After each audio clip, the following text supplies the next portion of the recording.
आज हम पढ़ेंगे हृदय की आंतरिक संरचना। हृदय की आंतरिक संरचना का अध्ययन करने हेतु इसकी लंबवत काट जो है वह सबसे अधिक उपयुक्त रहती है और इसकी संरचना का अध्ययन अच्छी प्रकार से इसमें किया जा सकता है। हृदय की भित्ति मुख्य रूप से पेशियों द्वारा बनी होती है, जिन्हें कार्डियक मसल्स या हृदय पेशियाँ कहा जाता है।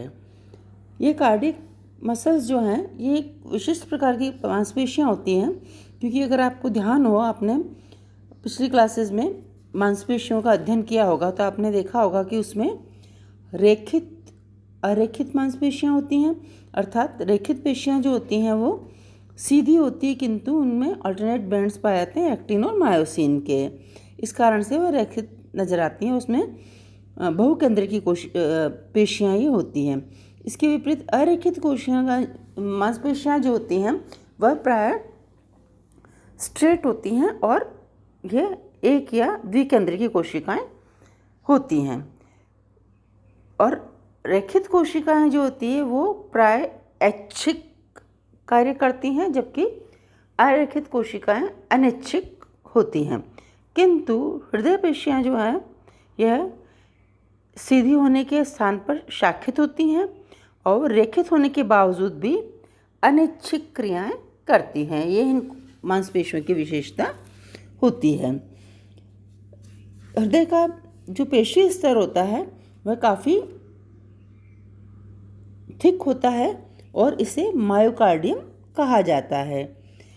अब हम आते हैं, हृदय जो है वो चार, जैसा कि हम चूँकि स्तनियों के विशेष रेफरेंस के अंदर पढ़ रहे हैं इस चैप्टर को, तो हम देखेंगे कि जो हृदय है यह चार खंडों का या 4 चैम्बर्स का बना होता है।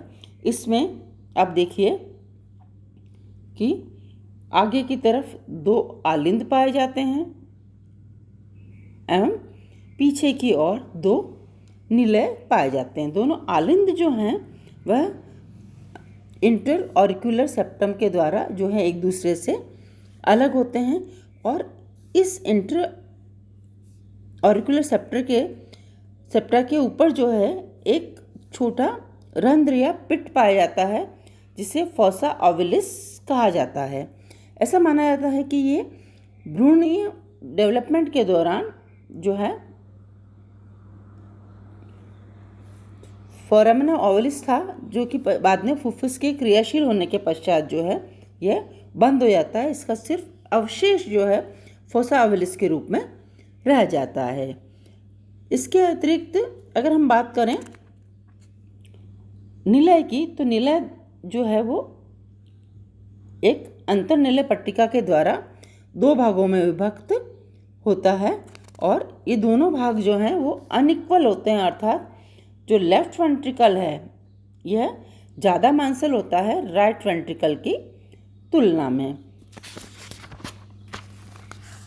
दाहिने आलिंद की दीवार पर दाईं अग्र महाशिरा एक छिद्र के पास छोटी सी गुंडी के रूप में पाई जाती है, जिसे शिरा आलिंद गुंडी कहा जाता है। अर्थात दायां आलिंद, अब आप देखिए दायां आलिंद ये है,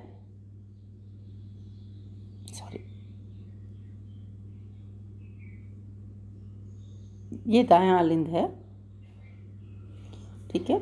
इसके ऊपर शिरा आलिंद गुंडी या पेसमेकर जो है पाया जाता है। पेसमेकर जो है यह एक ऐसी संरचना है जिससे वास्तव में शरीर के या हृदय की जो धड़कन है वह प्रारंभ होती है, इसीलिए बहुत महत्वपूर्ण अंग ये माना जाता है।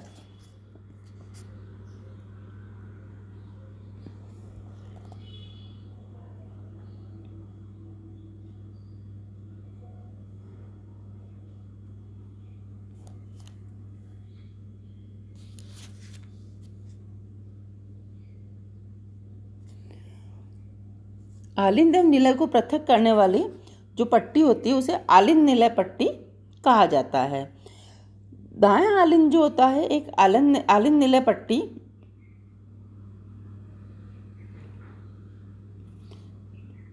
ये पट्टी है आलिंद निलय पट्टी। इसके द्वारा जो है एक दूसरे से अलग होते हैं, अर्थात दायां आलिंद दायां निलय से एक अंतर आलिंद पट्टी द्वारा अलग होता है, किंतु इसके प्रवाह को सतत बनाए रखने के हेतु, इनमें रक्त के प्रवाह को सतत बनाए रखने हेतु इसमें एक छिद्र पाया जाता है, और यह छिद्र जो है वो एक त्रिकपाटीय वाल्व के द्वारा बंद होता है और जिसे ट्राइकस्पिड वाल्व कहा जाता है। क्योंकि वाल्व का कार्य अगर हम देखें, कोई भी वाल्व होता है उसका बेसिक प्रिंसिपल ये होता है कि वो किसी भी द्रव के प्रवाह को एक ही दिशा में फैसिलिटेट करता है, एक ही दिशा में होने देता है, उसके विपरीत दिशा में उस प्रवाह को नहीं होने देता है। अर्थात जो ट्राइकस्पिड वाल्व है वो राइट ऑरिकल से राइट वेंट्रिकल के अंदर तो रक्त को प्रवाहित होने देगा, किंतु इसके विपरीत दिशा में अर्थात वेंट्रिकल से ऑरिकल के अंदर ये रक्त के प्रवाह को नहीं होने देगा। इसी प्रकार से जो बायां आलिंद है, बायां आलिंद से बायां निलय से एक पट्टी द्वारा विभेदित होता है और इस पट्टी में भी एक छिद्र पाया जाता है, और वह छिद्र जो है एक द्विनल कपाटीय या बाइकस्पिड वाल्व के द्वारा जो है नियंत्रित होता है, और यह भी इसका कार्य भी उसी प्रकार होता है जैसा कि ट्राइकस्पिड वाल्व का कार्य होता है। अब दोनों ही कपाटों के अर्थात ट्राइकस्पिड वाल्व और बाइकस्पिड वाल्व दोनों ही कपाटों से छोटे छोटे पेशीय तंतु निकलते हैं, और वह पेशिक तंतु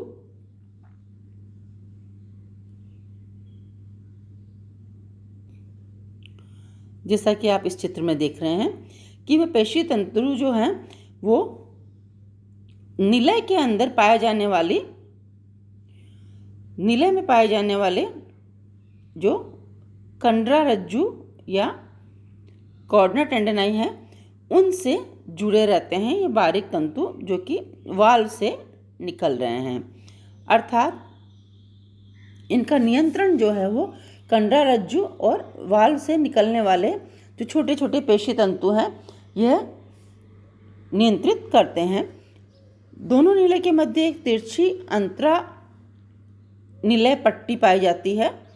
यह तिरछी अंतरा निलय पट्टी जो है, जैसा कि आप इस चित्र में देख सकते हैं,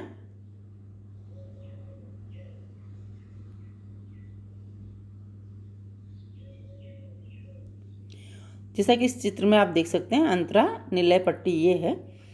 यह अंतरा निलय पट्टी जो होती है तिरछी होती है और इसके अंदर एक पेशियों का समूह पाया जाता है, इसे बंडल ऑफ हिस कहा जाता है। क्या कहा जाता है? बंडल ऑफ हिस कहा जाता है। और इसकी शाखाएं जो है दोनों निलयों की एंडोकार्डियम में एक जाल नुमा संरचना बना लेती है। एंडोकार्डियम क्या है? अगर आपको ध्यान हो तो एंडोकार्डियम वो है जो हृदय को घेरे रखने वाली झिल्ली जो होती है, जो कि पेरिकार्डियम के अंदर यानी हृदय के एकदम एडजॉइनिंग जो लेयर होती है वो एंडोकार्डियम कहलाती है। तो उसके अंदर जो है ये एक जाल नुमा संरचना बना लेती है। इसे फाइबर्स ऑफ पर्किंजे या पर्किंजे सिस्टम कहा जाता है। दाहिने निलय से दाईं ओर से एक फुफ्फुस महाधमनी बाहर निकलती है और ये फुफ्फुस महाधमनी जो है यह फुफ्फुस धमनियों में विभाजित होती है और ये रक्त अशुद्ध रक्त को फेफड़ों में शुद्धिकरण हेतु ले जाती है। आपको ध्यान होगा ये फुफ्फुसी धमनियाँ और फुफ्फुसीय शिरा इस बात का अपवाद है कि धमनी में शुद्ध रक्त बहता है और शिरा में अशुद्ध रक्त बहता है, किंतु फुफ्फुसी धमनियाँ जो है ये हृदय से अशुद्ध रक्त को शुद्धिकरण हेतु फेफड़े में ले जाती है। इसके विपरीत इसी प्रकार बाएं निलय से दाहिनी ओर से एक बड़ी सिस्टमिक धमनी, सिस्टमिक शिरा जो है वो निकलती है और ये सिस्टमिक शिरा जो है यह रक्त को, शुद्ध रक्त को जो है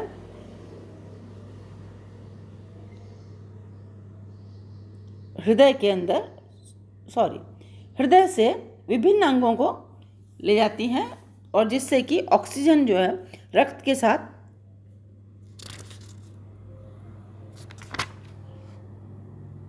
शरीर के विभिन्न अंगों तक पहुंचता है। तो आप ये देख सकते हैं कि बाएं हिस्से से पहुंचने वाला रक्त जो है वो यहाँ से निकला और ये पोस्टीरियर वेना केवा के रूप में या डिसेंडिंग अवोर्डा के रूप में जो है पूरे शरीर के अंदर जो है ये रक्त, शुद्ध रक्त को पहुंचाता है और इस प्रकार से पृष्ठमाधमनी जो है निकलकर अन्य भागों में शुद्ध रक्त पहुंचाती है। हृदय की कार्य की विशेषताएं जो है अगर हम देखें, हृदय पेशियों की विशेषताएं जो होती हैं ये कई प्रकार से कार्य करती हैं और इसे हम कल पढ़ेंगे। स्टूडेंट्स, आप ये देखिए, एक कार्ड आपको दिखा रखा है मायोकार्डियम और यह हृदय की पेशी संरचना का कार्ड दिखा रखा है। इसमें आप इसे देख सकते हैं। इसमें आप देखिए कि सबसे बाहर है पेरिकार्डियम, ये पेरिकार्डियम ये है, ठीक है। उसके पश्चात है पेरिकार्डियल स्पेस, जिसके अंदर की हमने आपको बताया था कि द्रव भरा रहता है और ये द्रव जो होता है ये जिस तरह आपने पहले भी पढ़ा है कि आघातों से रक्षा करता है, मूवमेंट को फैसिलिटेट करता है, एट्सेट्रा एट्सेट्रा। उसके पश्चात आता है एपिकार्डियम। एपिकार्डियम वो लेयर है जो कि हृदय के एकदम एडजॉइनिंग जो मस्कुलर लेयर पर आती है वो एपिकार्डियम कहलाती है। इसके अतिरिक्त फिर हम देखेंगे अंदर की ओर जो है, जैसा कि जो सबसे मस्कुलर पार्ट है मायोकार्डियम। ये मायोकार्डियम जो है ये मायोकार्डियम है। ये बहुत अधिक थिक लेयर आपको दिख रही है मसल्स की और इसी के कारण हृदय के अंदर जो है क्रमाकुंचन की गति या हृदय की जो धड़कन होती है, हृदय का सिकुड़ना और फैलना जो होता है वो इसी मस्कुलर लेयर के कारण होता है। Thank you students. बाकी आगे का हम नेक्स्ट वीक में पढ़ेंगे। Thank you very much.